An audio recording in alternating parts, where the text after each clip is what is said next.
Hello and welcome to Magic Rabbits, a podcast exploring the outermost edges of the music business that never was. Celebrating the masses who never quite made Glastonbury but had the best of times on the journey. Here's to every one of us. Okay, here we are. Thank you for joining us again. This is episode number 5, I think. And Episode 5, Tim. Time flies by when you're the driver of a train. That's a little clue for something later. Dear me. So at the end of this one, we're going to be doing a song called Tea and Biscuits. We are. Which is yours, mate. You want to talk about that? Yeah, well, we just recorded this one again, especially. This is a song we used to do in our band, The Temple Men. I wrote this one. All right. Yeah, and it's one of the good ones. I wrote this very specifically to try and be as clever as you. There you go. Oh, God. I've said it now. So I think when I joined Temple Men, I came from a background of writing fairly sort of direct, simple songs, 3-chord songs, 4-chord songs. I always thought that if you can't make a song work in 3 or 4 chords, then it's not a good song. And then I realised that was just rubbish. When I heard your songs that had 73 chords in them. Yeah. And I thought, no, I'm going to write a complex song. I'm going to sit down. I'm going to write a song with more than 3 or 4 chords. And I think this one does actually, at last count, have something like 13 or 14 chords in it. And it's funny, when you're young, you think more is better. Yeah. And it was one of those things where you're just trying to prove yourself to be smart. But no, I sat down and I just started playing this little arpeggio that came out, this little kind of little kind of motif. And I immediately thought, that sounds like something like a kid's TV program. Very nursery rhyme, isn't it? Yeah, and it just had that kind of plodding quality, but very kind of cute quality to it. And I thought, now actually sounds like something off. Now this is going to date us. Well, there were 3 TV programs, part of what's called the Trumptonshire trilogy. So you had Trumpton, Camberwick Green, and Chigley. 3 of these kind of stop animation kids programs that were made in the late 60s, but they must have still been showing in the 70s. Yeah, for us to have kind of seen them.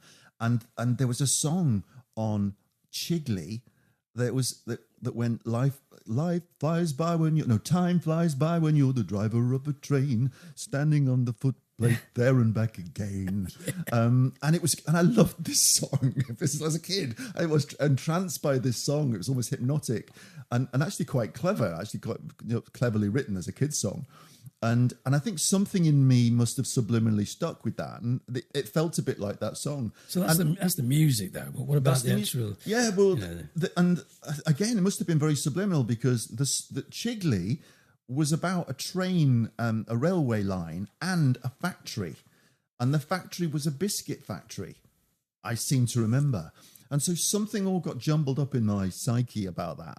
And I started writing this song. And at the time, I'd just spent a couple of years working my first job in a paper mill called James Cropper's, a big paper mill. And I was this fresh-faced, middle-class, naive lad. And I had to liaise between the office, the suits, and the shop floor, where the working people were, these terrifying people who I'd never met in my life before. They smelt blood, they knew I was this fresh-faced, naive little kid. And the stuff I had to put up with in terms of the jokes and the sarcasm but it was great education. And I think I just sat down and wanted to write a song about that, me being confronted with this kind of working life that I'd never knew existed. I'd been brought up in a fairly sheltered, middle-class Stockport environment. And there I was with all this, people sat round reading The Sun and looking at page 3 and stopping and The Sun and smoking, and not that they could smoke actually in a paper mill. That would have been pretty bad. Yeah, page 1 in the rule book, I think that wasn't it. But going outside and smoking and just this. What is it? Who are these people? And it was great, and I got to know so many of them. They were great, and it was a really brilliant learning curve. And I wanted to just sit down and write a song, almost a parody about what it's like, working class life is like, from the point of view of a middle class kid. So it all got jumbled up into this tea and biscuits, beer and grumbling, reading the paper, waiting for the hooter to blow for the morning break, and all these kind of things. It was just it's just a snapshot really, and then it ended up being how do I cram in more chords and key changes and weird bits just so I can keep up with Tim and impress him with my smart songs because all yours were clever. So that's the genesis of the song really, and we'll hear it a bit later. It's certainly one of these songs that and I think I've mentioned this before. When you're in a band and you're playing a song and you look down at your set list and you're wondering what's coming up next. Yeah, it's definitely one of those that You enjoyed it. Well, I did. I loved it. And And I also think, you've mentioned this before, I also think that you enjoy other people's songs more than you do your own. I think that's probably because there's more, do you think it's got more pressure on you when it's your own song? And it might be that. The other thing as well is you can just relax into it. You're not encumbered by all the baggage of where it's come from, what it's about. I always think it's a bit like when you've written a song, you know what's under the bonnet of it. You've tinkered around with it, and it's been a process of making it and really kneading it into place. And so you've got all that in your mind, and you're not, there's bits you're not happy with, and you know that could have been better, or I rushed that bit. But when you're playing someone else's song, you don't look beneath the bonnet. You just enjoy the car. Sorry, that's a really bad metaphor, an overly extended metaphor. You know, there's just something, it arrives complete. Here's your beautiful, shiny motor car. Whereas when you're the one that's built the motor car, you're just not that. Yeah. You're always never quite happy with it. And so you can just sit back and luxuriate in someone else's song and go, this is great, this is fun, it's fully formed. I don't know what's gone into it, but it's arrived in a complete way. You're absolutely right. It is a terrible metaphor. Yeah, so much of that was inspired by a first job. And so in terms of your first job was, you went straight into the army, didn't you? From Well, I had a couple of sort of part-time things, and then my first full-time thing was in the army. I mean, basically, it was just an escape, and I think lots of people in those days joined the forces as a means of escape. I'd split up with my girlfriend and my band. I was in a little sort of daft little band just after school that didn't really do anything, and so there was a sort of, you know, a collapse of my life. You know, just as a young person, you haven't got much in your life that's that important. And were most people, when the people you met initially in the army, was that a similar story for most of them? Were they all kind of escaping something? Everybody, yeah. I mean, now and again, we used to call the people in the army who were basically born to be soldiers, we used to call them wary. They're very wary. And the reason why it was remarkable enough to call people wary is because there weren't that many people in the army in those days. This is in the 80s, who were wary. It's because the army was seen as an alternative to normal life. So, in other words, if you're having troubles, you know, where you are, just join the army and see the world for a bit, make a few mates. It seemed like a safe thing. There was no sense of like, oh, it's the 80s. We're nobody was fighting anybody. No one was fighting anyone. It's not, you know, and nothing like it is today. You know, where obviously you're you'd under, know you're that under you were threat. going to be. Yeah, you know, you're going to be cannon fodder in some. So musically, then, were there other musicians in? Well, here's a weird one. Here's a very odd one. I was in the Royal Armoured Corps, so that's tanks. Chieftains in those days, heavy armour. And we did our training up in Catterick in North Yorkshire. This is in 1980. That dates me a bit. But there were 4 barrack blocks where all the recruits were in, A Squadron, B Squadron, etc. And in one of these barrack blocks, there was this loud guitar music coming out of it quite often. And you think, blimey, what the hell's that racket? Anyway, I thought, well, I'm a guitarist, I might as well bring my guitar as well. So I got my guitar, and I used to do the similar thing in my barrack block. So make a noise, people would say, "Shut up, will you?" And then whoever this guy was, nothing's changed then, really. Nothing's changed. And then in this other barrack block, there was also a cacophony most nights as well with this other. And down in the NAFI one day, somebody had said, "You want to get together with that guy in the other thing?" I thought, well, not really. I don't really. Anyway, many years later, actually, I found out that was Billy Bragg. That was Billy Bragg. Billy Bragg. Billy Bragg playing in the barracks. Billy Bragg joined the Royal Armoured Corps, came and did some training, and he left. I think he left before he went to join his regiment, because you do your training for a few months, and then when you pass out of your training, you pass out parade, and then you go on to your regiment afterwards, wherever your regiment may be in the world. Mine happened to be in Germany at the time. But I think he actually came out of the army before, because you're allowed to come out during the training. Right. But once you've completed your training, you're not allowed to come out. So if only you'd got together and jammed with him for a bit, that would have been a much better anecdote than it actually is. Yes, that's right. It's another open-ended rubbish anecdote. I was in the same rough vicinity as Billy Bragg for a while. 5 minutes, yeah. And I heard his guitar playing from afar. Never met him. Did you never did you saw shoot him, his tank? Is that a good expression? I shot his tank. Shot his tank. You shot your tank. Yeah. And the only musical stuff I ever did in the army really were a couple of things. When I was on exercise, so when you'd go off on exercise into the forests in Germany and things, and also in Canada, we went to Canada a few times. Over in the west of Canada, there's a state called Alberta, which is enormous. And it's the only place in the world that you could fire live ammunition from a tank out on land. There's a couple of places which are in the UK, actually, down in the south. Lulworth. That's it, yeah, Lulworth Cove, near there in Bovington as well. I used to live very close to Lulworth. My wife and I used to walk across the Lulworth estate a lot, and you'd have to duck occasionally. Well, they'd have the red flags up, and they'd put flags up. And he would say, you're not allowed to go because they're firing out into the sea, into the ranges into the sea. But on land, you can do that in Alberta in Canada. So we used to go out there and do... Anyway, going back to the musical thing, the only time I would ever really be musical in the army was you'd get your guitar out by the fire. It sounds like a bloody cowboy thing, really. Round the campfire at night. Like Elvis in GI. Exactly, yeah. So you get your, you get your guitar out and sit there while you're doing your sausages around the fire. And eventually somebody would say, shut up. Yeah, exactly. Yeah. So you would, yeah. So you didn't form back, there were no bands, there were no gigs or anything in barracks or anything? I played in the bar a couple of times back at, my squadron bar back in Germany, a couple of times. And then when we came back, my last sort of year was back in the UK training new recruits, back in Catterick again. And one day, the guy... he was in the band. Every regiment has its band, and they have a band block with lots of instruments in it. Not just umpapa kind of brass instruments, but lots of other things as well, guitars and amps and whatever. And there was this synth. So the guy said, I'll give you the key if you like to the band room, and you can go in there if you like. And me and my mate Mark, you've met Mark Anderson, we thought, yeah, let's go in and see what they've got. And they're these rickety old synthesizers and things. By this time, it's 1984, I guess. And we used to let ourselves in there and just crank up the synths and just play some old rubbish. But he was great, Mark. I owe him a lot when it comes to lyric writing, because he was a brilliant... He could dabble on. That was the beauty of synthesizers in the 80s. People that couldn't call themselves musicians, they would quite often buy these things and use whatever presets were in there to make some really interesting things. And he would do that really well. And he'd write fantastic lyrics.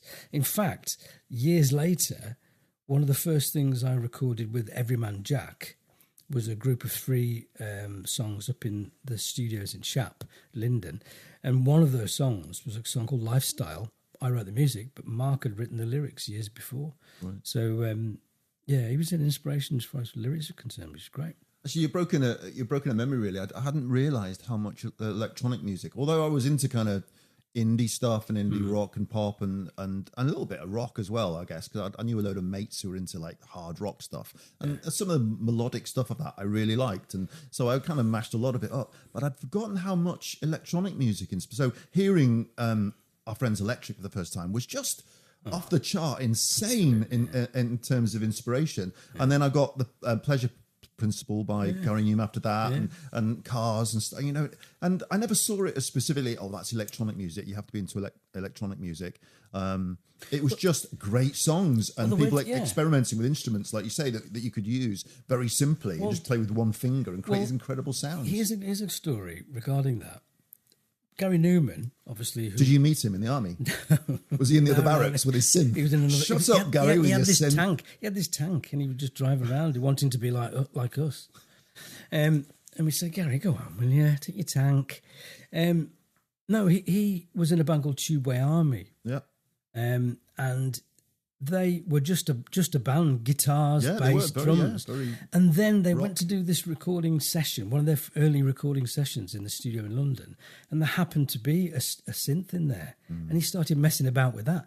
This is what would happen in those days when synthesizers would appear in studios or would appear at rehearsals or whatever, and people would say, well, let's give that a go then. And that, that, even in the Templemen, we had a song that was just, the love, which was was written and performed on a keyboard, a very substandard kind of old stringy keyboard. I can't even remember where the hell it came from. I have no idea where that came from. Do you? You probably borrowed it from your mate Gary. Yeah, Gary. And Gaz, it's Tim. Favour, mate. So, and we used to play that. I mean, that was odd, wasn't it? One song. Yeah, one song. Yeah, it kind of, and I was desperate to try and work out some guitar for it, and it just wasn't working. It was like, just didn't need anything. So it was just to stand there when you played it, like doing nothing. I'll do some backing vocals. Well, even Marco, the drummer, would come in with yeah, we'll have some token moment in the song. But you could be experimental, and you could be admired for being experimental. And people would sort of, they would look at you doing your stuff on stage and be sort of mildly interested in your experimentation. So in terms of the army, did you write about in terms of like Tea and Biscuits being about a job and being about that world? Did you ever use the arm in your time in the army? I did one song when I was with the Big House, who we've mentioned before, and we did quite well because we had record company interest. One of the songs that I used to do was called Germany Calling. Okay. And looking back on it now, I'm extremely embarrassed by the lyrics. They're very ordinary sort of stream of consciousness things that I've and I was quite critical about the army and everything. I'm not critical of the army. I'm not critical of my time in the army. I wish I hadn't joined the army, that's for sure, because lots of the people that I met since I've been in the army used that sort of period to be in university and further education and higher education. You wish you'd done that. I absolutely wish I'd done that. What would you have done at uni? Yeah, I have no idea. I wouldn't have done music, that's for sure. I like music to be an addition to your life, that the cherry on top of the cake kind of thing, rather than the whole cake, which lots of people, do, which is great. That's brilliant. But for myself, I just wanted music to be the addition. By that time, anyway, I would like to have gone to university. I would have loved it. Something creative, something maybe literature. Maybe it's literature or art of some description, I think. Yeah, so with literature and art being an inspiration, and thinking back to Tea and Biscuits again, today's song, which was partly inspired by a kids' TV program and television and other forms of art. Other things that have inspired you outside of that, then, so a book or a film or to write a song? What?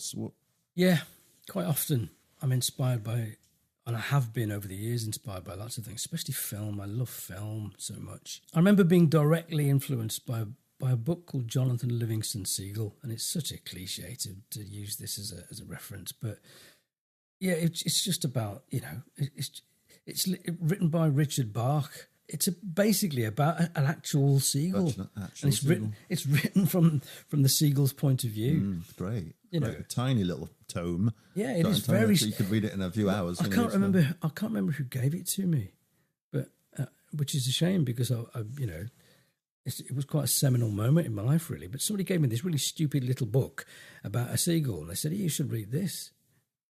I think it was a fan of the band, perhaps, I don't know. But I read it and thought, hang on, this is fantastic. Because it was just so simple, written very simplistically, nothing complicated about it, just about the struggle that a seagull has in its life, and the wonderful nature of being out in the open and living off the sea. I mean, it's just, if you get a chance, have a read of it. It won't take you long. I remember, strangely enough, it was one of the books I remember seeing in our school library. I went to school in Stockport, Bramall High School, just outside Stockport, and we had a brilliant library. And that was one of my places of great inspiration for me. I would just go in there on my own, sad little loner, into the school library. And we had a record library in there, so you could take records out of our school library. It was incredible, like LPs. And but I remember just walking around, and it was just the look of books that used to get me. And Jonathan Livingston Seagull was one of the books. I remember this tiny little blue book, and it just had this slightly out of focus, soft focus, white seagull, obviously on the front, just in flight against the blue sky. It was such a simple graphic thing, and it just represented freedom and just losing yourself in flight. And I didn't read it at the time. I read it later as an adult, probably because it was imprinted on my mind. And it was just one of those moments we thought, that inspires me. Just a visual, just a graphic image, even though I hadn't read the book. It's funny at that age, you're susceptible to so many outside influences, and it's how those influences permeate, and some of them get through, and some of them don't. But yeah, I loved it. Weirdly, the song that I wrote regarding this is a song that I called Bird Song. And then, of course, years later, I realised there was a book called Bird Song that is not about any of that at all. But it's was it a wartime? It's Thingy Fawkes. What's his name? Sebastian Fawkes. Yeah. Is it First World War thing? Yeah. I think it's the wartime. I think it's First World War. Yeah. So yeah, going back to the army didn't really influence me that much. I have to say, not at all. And weirdly, one of the songs that you wrote early on in the Templemen period. You're going to say Cowboys and Indians. Cowboys and Indians. Yeah, so Cowboys and Indians was again just a silly, naive song where I'm not anti-army, I'm not, but at the time it's kind of cool to be anti things, isn't it? You think these songs need to be slightly angry, and it's. And that's another thing we can talk about, I think, at some point, is the things you write about when you're older and you're more relaxed, and your politics might have changed and you might have skewed differently or whatever, or you're just a little bit more at ease with yourself and you know what you like and what you dislike, and you have a better argument for the things that you are pro and against. But then you didn't. You were learning to be angry at things and experimenting. You'd almost make suggestions again. This is what I think, with a question mark, and see what people came back to you with. And you go, oh, okay, yeah, all right, that's a good response. I always found that period to be very black and white, very, very kind of no or yes. It's definitely this or it's definitely that.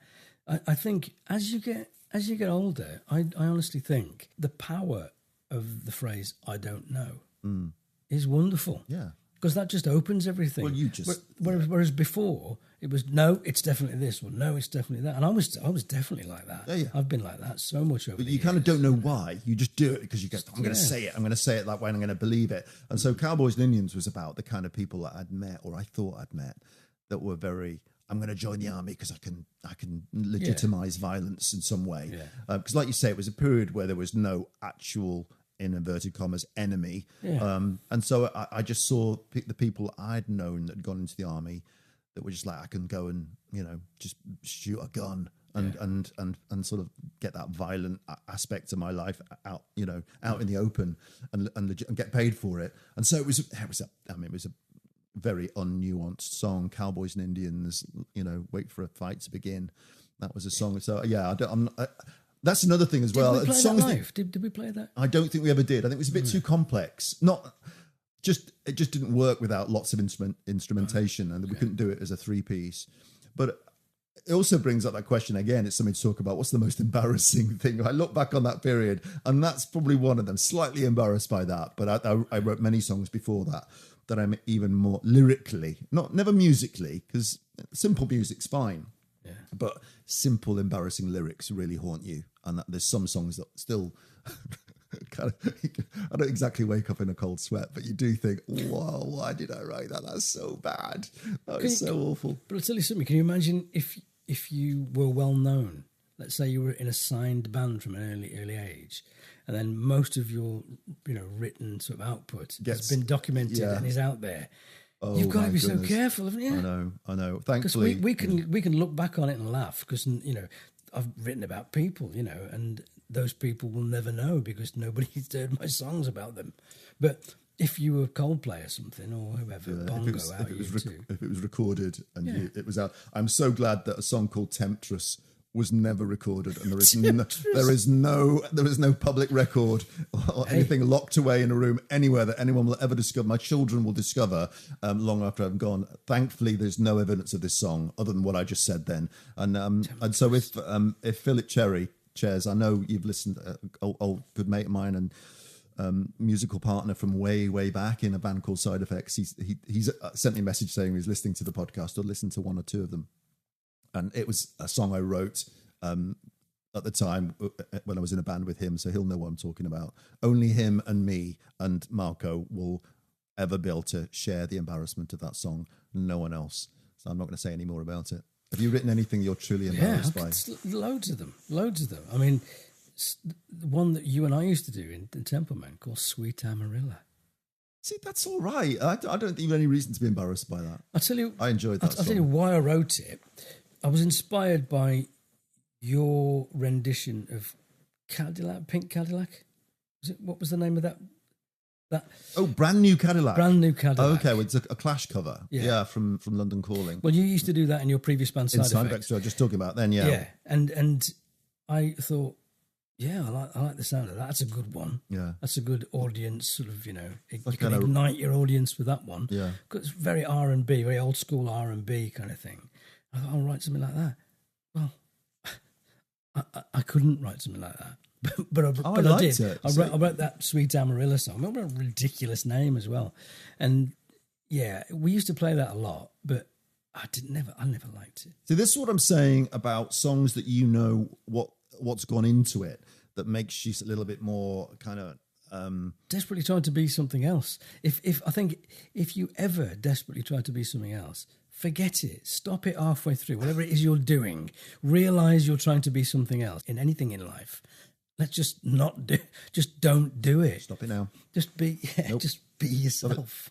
Going back to Brand New Cadillac, that cover, we used to cover the Clash's cover. In fact, I don't even know who originally did Brand New Cadillac. We should look that up. We'll find that out for the next podcast. But we were once doing that. I don't know. I'm just saying this because it's a memory now. You brought that up. We were once playing that live as Side Effects with Ches and Marco, who we've just mentioned, in a club, in a football supporters club in Penrith. I think it was called the Blues. Was it called the Blues Club? Yeah, the Blues Club. Yeah, after the football team. And I had at the time I had a headset, a Britney mic, a little headset mic, so I could sing and move around. And we were experimenting with using it, but it wasn't a radio one. It actually had a cable, so you couldn't go very far with it without it pinging off your head. Yeah. And I actually decided during the guitar solo of Brand New Cadillac, for some stupid reason, to step down into the stage where everyone was kind of just pogoing around. And I started playing the solo and dancing around with everyone in the mosh pit, if we could call it that. It probably wasn't, probably just a bit of floor. And someone just punched me, just literally flat out decided, I'm just going to punch that guy. And he did, full on, right in the... But I remember you getting involved as well. I can't remember. I managed to somehow clamber back on stage and carry on with the song. I don't know what happened. After that, it's a bit of a blur. There were a few punches, and I think you swung your guitar at one point as well, and then got back up. It was quite amazing. And then somehow you got back up, strapped back on again, and off you went. Carried on with the rest of the song. I was very impressed. Brand New Cadillac. That's our, yeah. And so those clubs, those places we played, like the Blues Club in Penrith and all these front page in Carlisle, and you'd see all these posters for these bands and you'd see them. You'd go there yourself the week before, the week after to see bands and go, there's some incredible bands played there that you never heard of again, and just disappeared. And you'd hear them play specific songs, and go, that's got to be a hit, and the front man's amazing, and that drummer's incredible, and they would just disappear. And this is kind of part of why we're doing this thing exactly in the first place, this podcast. Yeah, exactly that. We're trying to reach all those people who've been through that journey. I mean, the amount of times that we would see artists or bands in these little pubs and clubs all over the place, and they've stayed with me still. They've still stayed with me now. I've seen some fantastic people. I mean, even in a pub in Kendal, we've mentioned this, the Sawyer's Arms. There was a band from Preston, and they were called the English McCoy, and you've seen them. I've seen them. I remember them playing. Yeah. The English McCoy. Nobody's ever heard of them, and I wonder where the hell they went to, because what a fantastic band.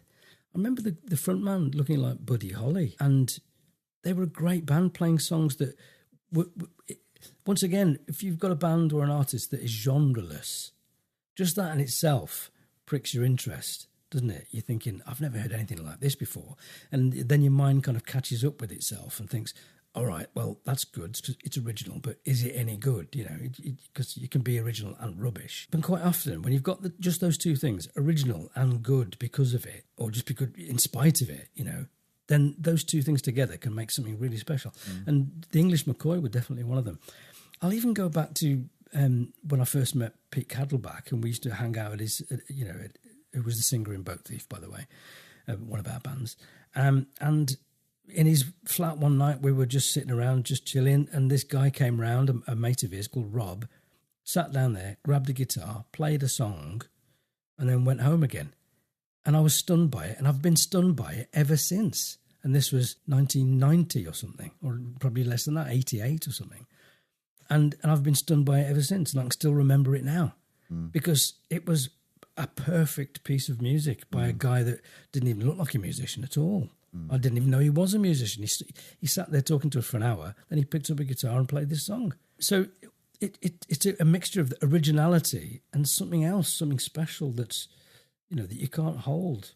And people often say, "Oh, if you've got something special and you've got talent and you've got the looks or whatever, and you've got the whole package, you're bound to make it. If you haven't made it, then there must have been something wrong." And we know that's just not true. Well, there's so many other things at play here.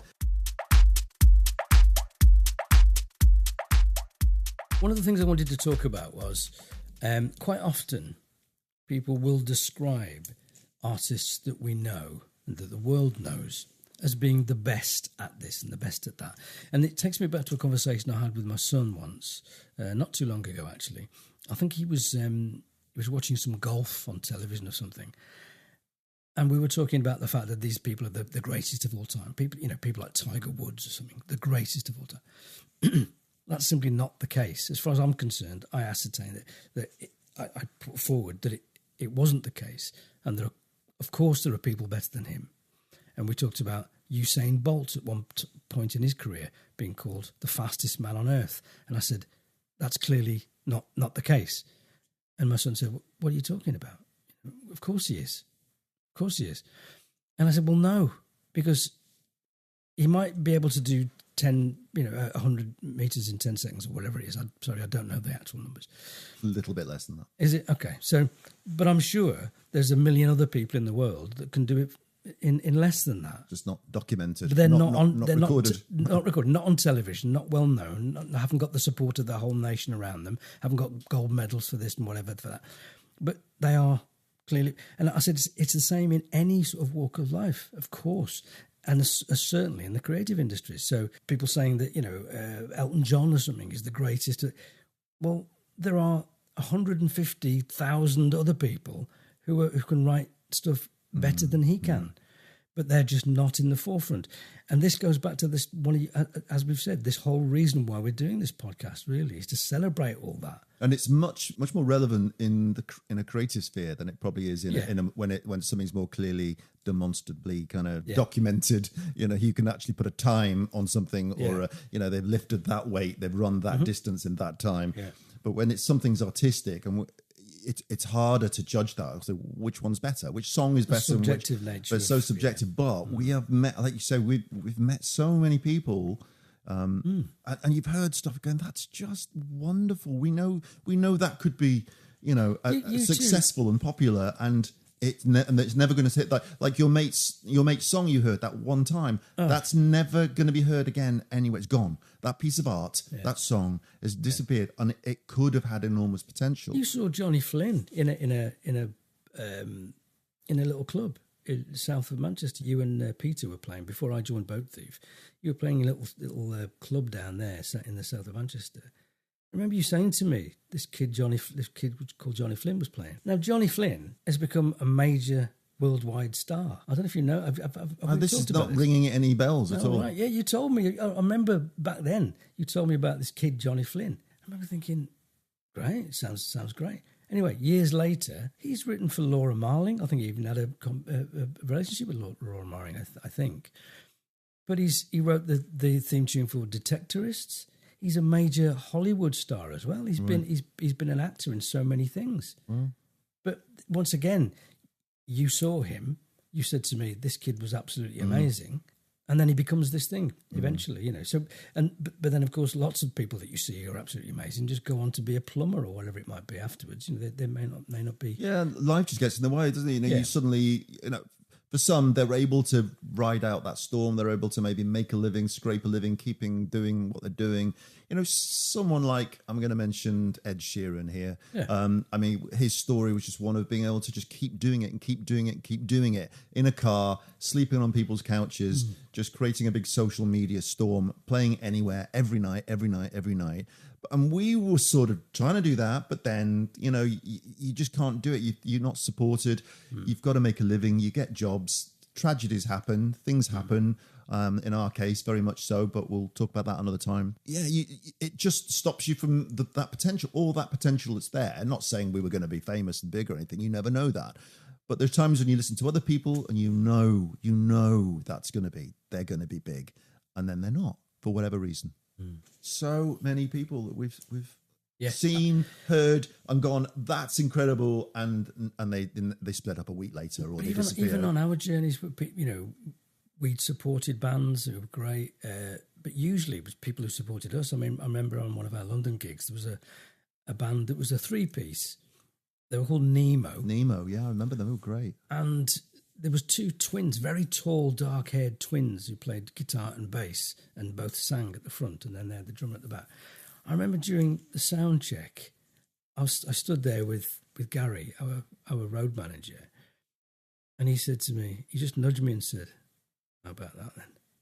And I was just in a daze watching these people, just sound checking. And I thought, yeah, they are outrageously brilliant, and they're surely are going to be absolutely enormous. I remember when we did our sound check, and you were saying to the sound engineer, "Going to have my bass like he had it." Yeah, exactly. Yeah. And it turned out that actually the bass player used a guitar amp, used a Marshall guitar amp. Do you remember the other time, you're talking about playing at the Mean Fiddler in Harlesden, and one of the other times we played the Mean Fiddler, we were in the dressing room and we were supporting the Frames, which was Glenn Hansard. That's it. So, which people will know from the film The Commitments. He was the guitarist. He played Outspan. Outspan, that's right. Gingerhead guitarist. And he's had quite a career. I mean, the Frames didn't last particularly, but they played at that gig with us at the Mean Fiddler. But Glenn Hansard has a huge kind of career in America mainly. He's doing very Americana, Nashville kind of record stuff. My wife's a big fan of it. Actually plays a lot of Glenn Hansard stuff. She really loves Glenn Hansard. I mean, he brought that movie. Well, he was in that movie once. Oh, once. That's right. Yeah. And I think they got an Oscar for that particular. You saw the stage show of that. I saw the stage show. Yeah. Yeah, I never did. I loved the film. Absolutely amazing.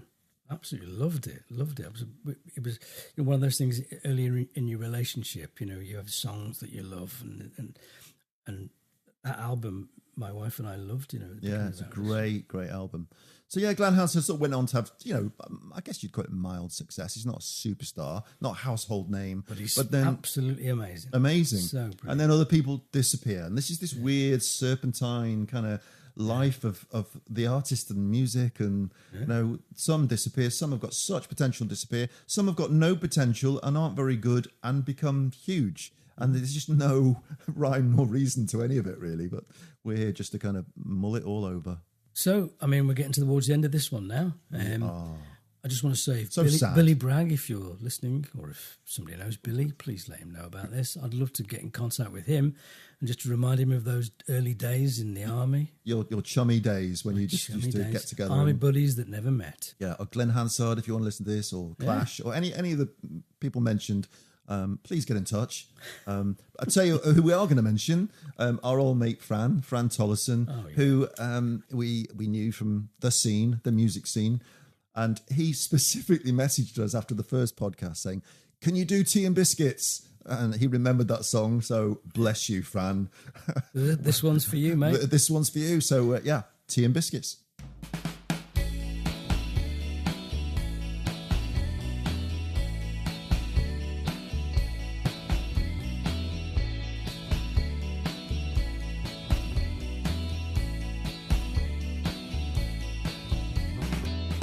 Tea and biscuits as you curse into your cup. Beer and grumbling as you swear your time is up. Words of wisdom as you put the world to rights. The morning paper to see who won the fight. 10 o'clock and never late, you're waiting for the early morning break, and the papers will tell you what's going on in the world. Tea and biscuits as you toast your bride, a royal wedding for the folks inside.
bit for the chaps that walk upstairs.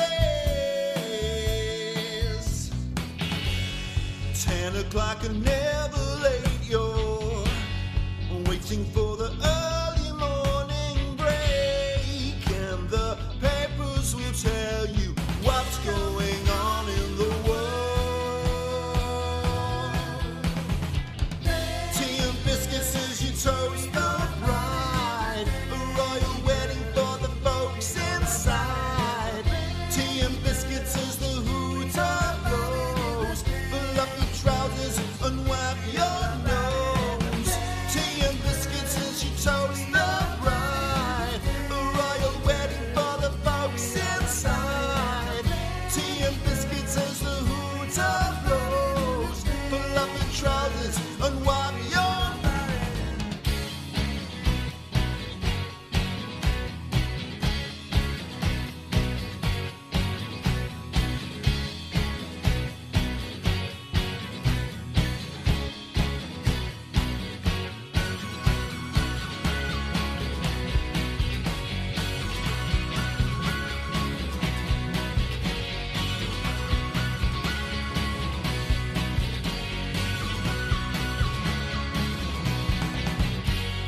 Thank you so much for listening to the podcast. We really appreciate it. And if you could like and subscribe or even leave a review, that would be just brilliant. Anyway, see you again soon. Bye.